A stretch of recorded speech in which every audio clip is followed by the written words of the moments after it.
What's up guys, welcome to your 8th PHP tutorial. In this tutorial I'm going to be teaching you guys about another fun loop called the do loop. Now what this loop allows you to do is it allows you to execute an action at least one time, no matter if it's true, or false. So let's go ahead and let me just show you the best way by just walking you through the process. Of course, we have a variable number and we'll set it equal to 1. Now the do loop starts with the syntax do,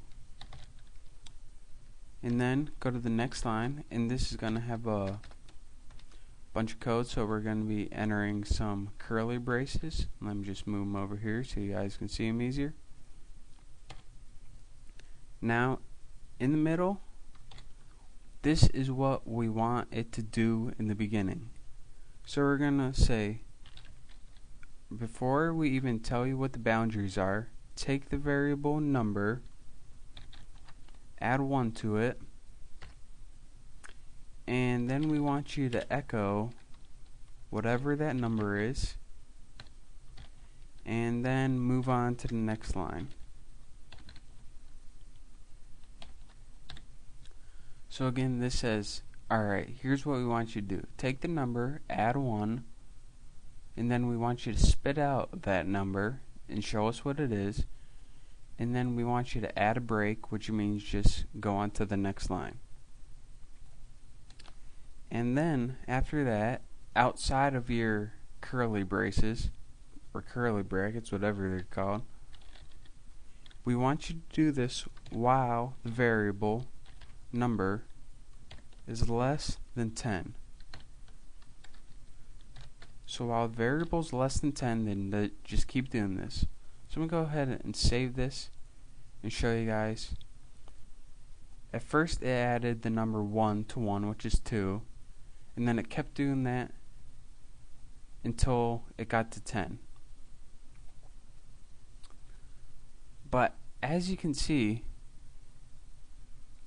that, well, this isn't really a good example because it does it anyways, but let's say the number was 0.